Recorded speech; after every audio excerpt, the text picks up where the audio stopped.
Good morning students. आज हम पढ़ेंगे कंप्यूटर का chapter number 7 introduction to programming. Programming क्या होती है? देखिए, प्रोग्रामिंग के थ्रू हम कंप्यूटर को कुछ कमांड्स देते हैं जिसके अकॉर्डिंग कंप्यूटर टास्क परफॉर्म कराता है। ठीक है, तो कमांड्स क्या होती हैं? What is a command? Commands देखिए डेफिनेशन लिखी हुई है, डेफिनेशन नहीं समझाया है यहाँ पर। When you type text in M S word it is displayed on a monitor. जब हम एम एस वर्ड पर कुछ भी टाइप करते हैं तो वो मॉनिटर पर डिस्प्ले होता है। ठीक है, तो कीबोर्ड क्या काम करता है? कीबोर्ड इंस्ट्रक्शंस देता है हमारे सीपीयू को। The keyboard gives instruction to computer to display the text on screen. ठीक है, तो कीबोर्ड क्या काम करता है? इंस्ट्रक्शंस देने का काम करता है। और इंस्ट्रक्शंस किसके थ्रू दी जाती हैं? Instructions given by the user और प्रोग्रामर। ठीक है, जो भी कंप्यूटर को यूज़ कर रहा है, लाइक यू मी, हम लोग जो कंप्यूटर को यूज़ करते हैं उसको कमांड्स देते हैं, उसी के अकॉर्डिंग वो टास्क परफॉर्म कराता है। These instruction are called command. Hence a command is an instruction given to computer to perform a certain task. तो कमांड क्या है? कमांड एक कुछ ऐसे इंस्ट्रक्शंस हैं जो कंप्यूटर को हम देते हैं जिसके थ्रू कंप्यूटर कुछ सर्टेन टास्क, कुछ वर्क परफॉर्म करता है। There are different types of command, जैसे स्पेशल वर्ड। स्पेशल वर्ड क्या है? स्पेशल वर्ड जैसे एम एस डॉस पे हम कमांड लाइन लिखते हैं, कुछ स्पेशल कीज़ होती हैं, वो हम टाइप करते हैं तो कंप्यूटर उसी के अकॉर्डिंग टास्क परफॉर्म कराता है। कंप्यूटर को हमें क्लोज़ करना या किसी एप्लीकेशन को ओपन करना है तो उसके लिए कुछ स्पेशल कीज़ होती हैं जिनके थ्रू हम कमांड कुछ स्पेशल कीज़ होती हैं जिनके थ्रू हम कमांड पर दे करके कंप्यूटर से टास्क परफॉर्म कराते हैं। दूसरा है फंक्शन की देखिए F1 F2 F3 F12 तक दी हुई हैं। ठीक है, तो ये भी हमारी क्या है? जैसे हमें डेटा इंसर्ट करना है एक्सेल में तो F2 हम प्रेस करें तो डायरेक्टली सेल में डेटा इंसर्ट कर सकते हैं। कंप्यूटर को शट डाउन करना है, कंट्रोल F4 हम प्रेस करते हैं तो शट डाउन का ऑप्शन आ जाता है। तो वो हम टास्क देते हैं कि उन स्पेशल कीज़ के थ्रू। कुछ मेन्यूज़ होते हैं, various menu in an application such as file menu होता है। कोई भी हम सॉफ्टवेयर ओपन करते हैं उसमें फाइल मेन्यू मिलता है, या माउस से राइट क्लिक करते हैं तब भी एक मेन्यू बार ओपन होके आता है। तो इस तरीके से मेन्यू बार्स होते हैं हमारे पास जिनके थ्रू हम कंप्यूटर को इंस्ट्रक्शंस देते हैं। कुछ बटन और आइकॉन्स जैसे आप विंडो को ओपन करते हैं कंप्यूटर में तो कोई भी एप्लीकेशन ओपन करते हैं तो ऊपर देखते हैं आप 3 बटन आपको दिखाई देते हैं। एक minimise, maximise, right hand side पे टॉप कॉर्नर पर मिनिमाइज, मैक्सिमाइज और क्लोज बटन। तो ऐसे कुछ बटन होते हैं जिन पे हम क्लिक करके कमांड को परफॉर्म कराते हैं। जैसे आप ऑनलाइन कोई फॉर्म सबमिट कर रहे हैं तो पूरा फॉर्म फिल करने के बाद उस पर सबमिट का बटन दिया होता है, सबमिट। तो सबमिट पर क्लिक करते हैं तो वो फॉर्म आपका सबमिट हो जाता है। तो ये बटन का काम है कि ये क्लिक करेंगे आप और वो कुछ ना कुछ टास्क परफॉर्म करेगा कंप्यूटर। ठीक है, a set of logically arrange command is called a computer programme. तो कंप्यूटर प्रोग्राम की बात करें, ये तो डिफरेंट स्मॉल सी हमारी कमांड्स हैं। ठीक है, अब इन्हीं का एक सेट बना लेते हैं, उसको बोलते हैं कंप्यूटर प्रोग्राम। तो जब हम कंप्यूटर में प्रोग्राम लिखते हैं तो ऐसे ही एक एक लाइन की ये कमांड्स हम देते हैं उसको, और वो एक एक लाइन्स की कमांड मिल करके एक प्रोग्राम बनता है। ठीक, जैसे आप लोगों को कहीं बाहर जाना है तो बाहर जाने के लिए आप एक एक टास्क परफॉर्म करेंगे और फाइनली आप बाहर जाने के लिए प्रिपेयर हो पाएंगे। ठीक, जैसे मॉर्निंग में आपको कहीं जाना है तो सुबह उठेंगे, फ्रेश होंगे, एक काम हो गया, फिर नहाना धोना दूसरा काम हो गया। ठीक है, कपड़े पहनना, तैयार होना, अपना बैग अरेंज करना, इस तरीके से आप अलग अलग डिफरेंट टास्क कर रहे हैं और वो सारे काम फाइनली आपका जो आउटपुट था, जो क्या था कि मुझे आज बाहर जाना है, तो फाइनली आप रेडी हो पाते हैं। ये सारे अपने जो वर्क हैं, अपने जो टास्क हैं, ये सारे टास्क परफॉर्म करने के बाद आप फाइनली रेडी हो पाते हैं बाहर जाने के लिए। ठीक, अगर ये सारे आप टास्क नहीं करेंगे तो आप नहीं जा सकते हैं। ठीक, जैसे आपको घर में चाय बनती है तो चाय बनने के लिए पहले पानी को गर्म किया जाता है, बॉयल होगा पानी, फिर उसमें टी लीफ डाली जाएगी, फिर शुगर ऐड करी जाएगी। तो ये डिफरेंट टास्क आप परफॉर्म करते हैं और फाइनली आउटपुट में आपको कंप्लीट टी मिल जाती है, बनी बनाई चाय मिल जाती है। तो वो आपका फाइनल आउटपुट है। इसी तरीके से हम स्मॉल कमांड्स हम देते हैं और उसके बाद वो कमांड्स मिलकर एक प्रोग्राम को बनाती हैं। तो प्रोग्राम को बनाने के लिए जब हम प्रोग्रामिंग लैंग्वेज पढ़ते हैं, प्रोग्रामिंग लैंग्वेज में आप लोग जानते हैं लैंग्वेज 2 चीज़ों से मिलकर चलती है। लैंग्वेज में ग्रामर होती है और लैंग्वेज में कुछ वर्ड्स होते हैं। तो ऐसे ही जब हम अपनी प्रोग्रामिंग लैंग्वेज कंप्यूटर की पढ़ेंगे तो इसमें भी इसकी ग्रामर होगी और कुछ वर्ड्स होंगे, उनका वर्ड्स का कुछ स्पेशल मीनिंग होगा, जिसके थ्रू कंप्यूटर ये समझ पाएगा कि ये वर्ड्स अगर आपने लिखा है तो किस लिए इसको टाइप किया है। ठीक, जैसे अभी मैंने बताया कोई कमांड आप कंप्यूटर को दे रहे हैं तो कंप्यूटर को पता होता है, अगर आपकी कंप्यूटर लैंग्वेज में वो कमांड दे रहे हैं, जैसे कमांड MS-DOS पे कमांड दे रहे हैं तो उसको पता होता है कि ये अगर आपने कुछ पर्टिकुलर वर्ड लिखा है और ये कमांड पहले से ही कंप्यूटर में स्टोर है कि अगर यूज़र ये टाइप करेगा तो कंप्यूटर को ये टास्क परफॉर्म करना है। ठीक, तो आप इसमें जो हमारी ग्रामर होती है उसको हम सिंटैक्स बोल देते हैं, लास्ट लाइन में लिखा हुआ है सिंटैक्स, वो ग्रामर का काम करती है। और जो हमारे वर्ड्स होते हैं उनको हम की वर्ड्स बोलते हैं, वर्ड्स को की वर्ड्स बोल देते हैं। Okay, next algorithm. एल्गोरिथम क्या होती है? एल्गोरिथम अभी जैसे मैंने बताया कि आपको चाय बनानी है, ठीक है, तो स्टेप बाय स्टेप जो प्रोसीजर चलता है, ठीक, कि पहले पानी बॉयल हुआ, उसके बाद टी लीफ, फिर शुगर, ये सब ऐड कर रहे हो, स्टेप बाय स्टेप ये सारे काम आप कर रहे हो, इसी को एल्गोरिथम बोलते हैं।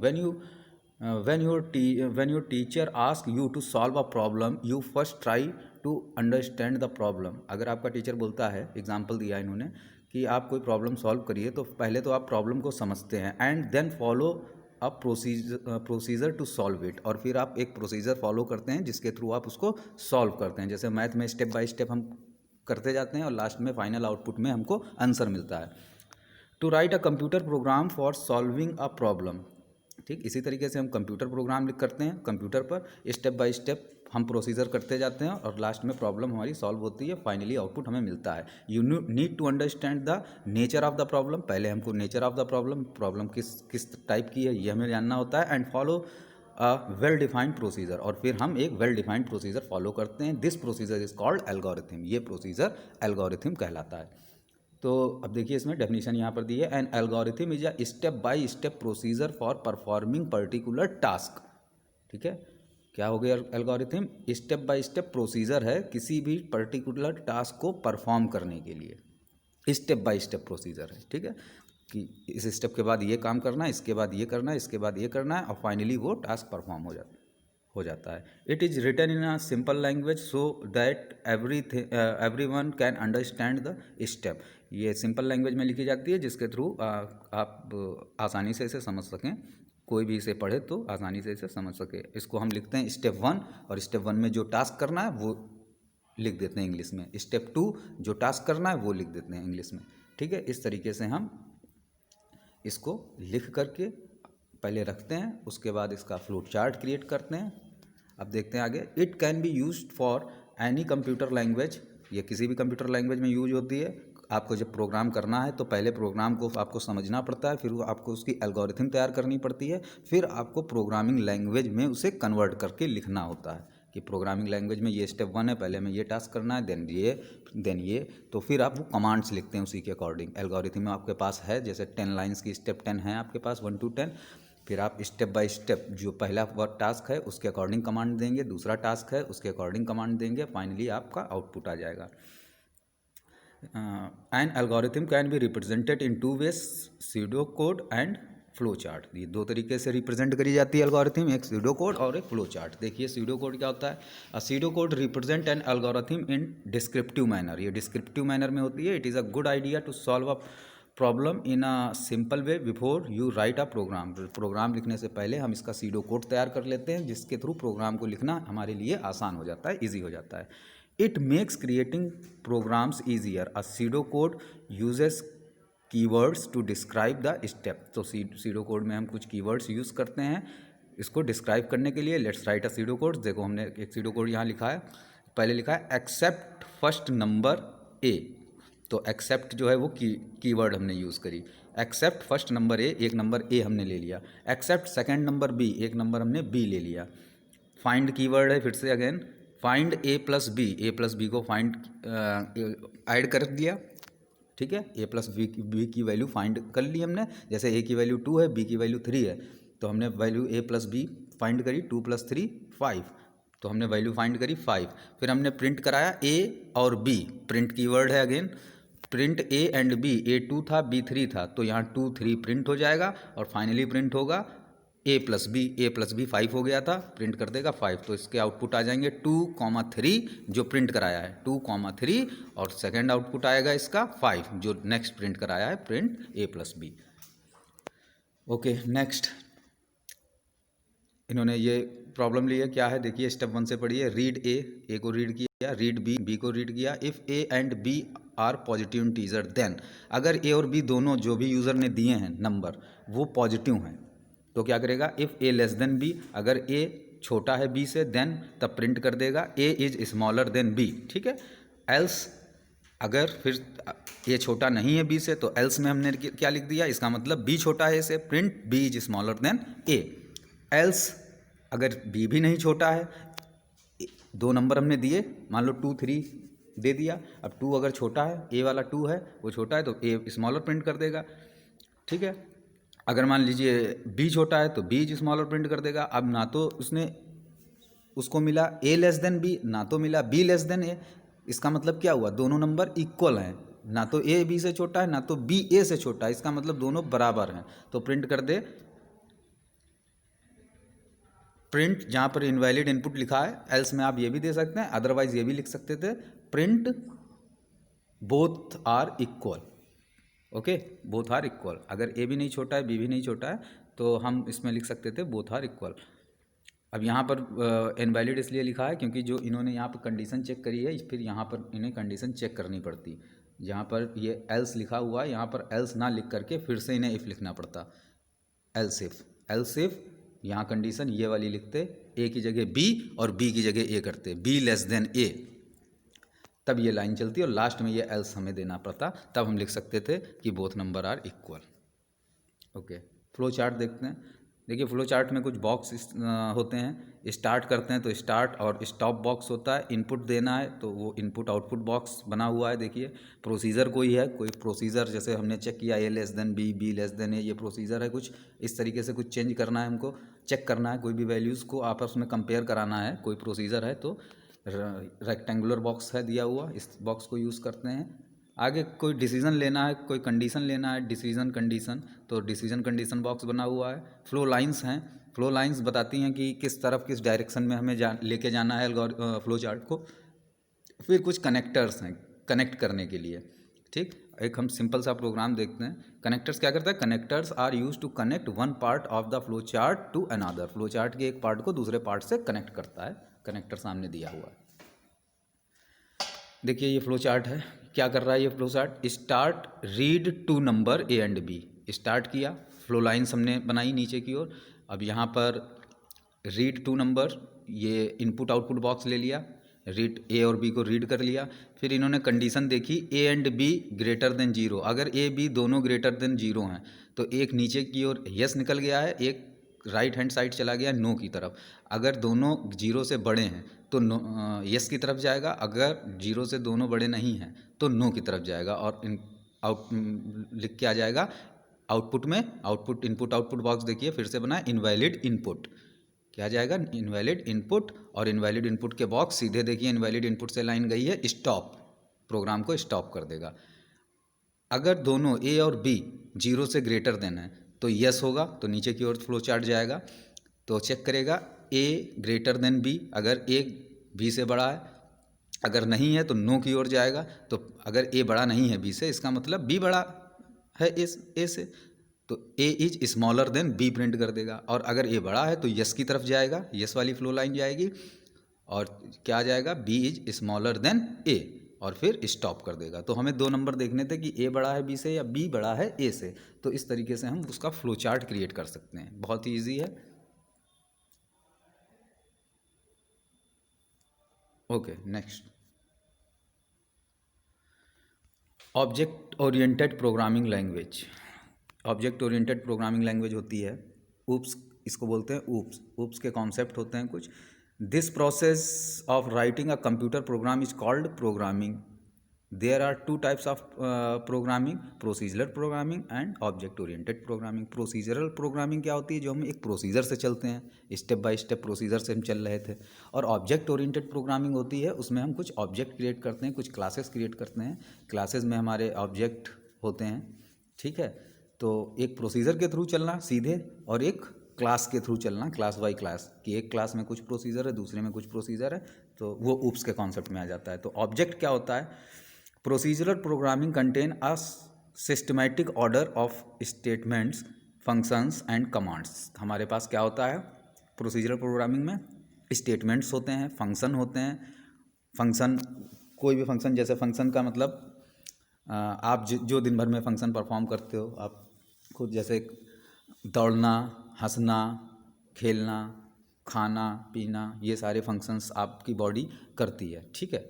इसी तरीके से हमारे प्रोग्राम में भी फंक्शन होंगे कि प्रोग्राम क्या काम कर रहा है, कहीं ऐड का कर रहा है, कहीं डिवाइड का काम कर रहा है, तो ये वो फंक्शन परफॉर्म कराएगा।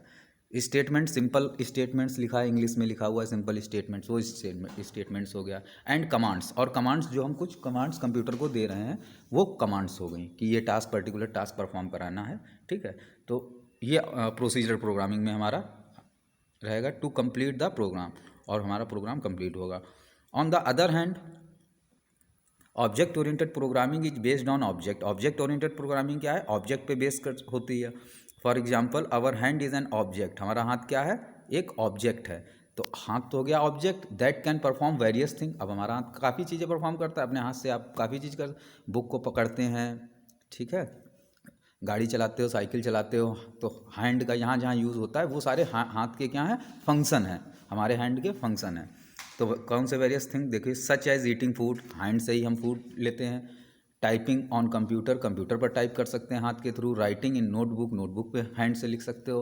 होल्डिंग थिंग्स, किसी भी चीज़ को पकड़ने का काम हाथ करता है, ETC।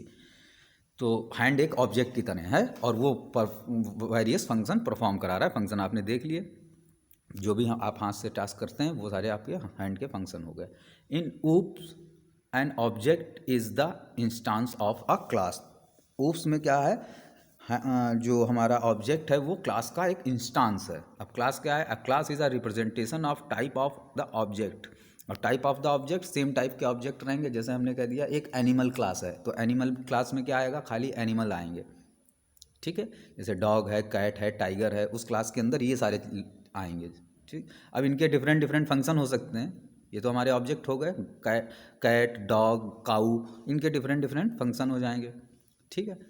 फंक्शन, जैसे काऊ के फंक्शन अलग है, काऊ हमें मिल्क देती है, डॉग नहीं देता है, ठीक है। तो ये इनके फंक्शन डिफरेंट डिफरेंट हो जाते हैं, डिफरेंट ऑब्जेक्ट के डिफरेंट डिफरेंट फंक्शंस। तो इनको हमने किस क्लास में रखा है, एक एनिमल क्लास में रखा है। ह्यूमन बीइंग क्लास हो सकती है, ह्यूमन बीइंग में ह्यूमन आ जाएंगे, ठीक। तो ये हम डिफरेंट डिफरेंट क्लासेस रखते हैं, और उनमें उनके ऑब्जेक्ट क्रिएट करते हैं, और उन ऑब्जेक्ट के डिफरेंट डिफरेंट फंक्शंस होते हैं।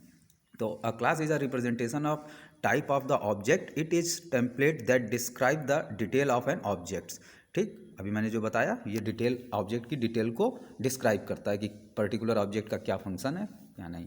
अ class comprises of 3 things, name, attribute and operations. तो क्लास में 3 चीज़ें होंगी, क्लास का नाम होगा, एट्रीब्यूट्स होंगे कुछ, एंड उसके कुछ ऑपरेशंस होंगे कि वो क्या ऑपरेट कर रहा है, किस तरीके का फंक्शन परफॉर्म कर रहा है।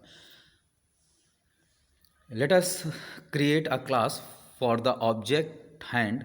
The name, attribute and operations of the object are shown in the adjacent diagram. इसमें इन्होंने हैंड एक क्लास ले ली है, और उसमें एट्रीब्यूट्स दे दिए हैं। हाथ में क्या हमारे होता है, हाथ में हमारे फिंगर्स होती हैं, नेल्स होते हैं, पाम, रिस्ट, ये सारी चीज़ें हमारे हैंड की हैं।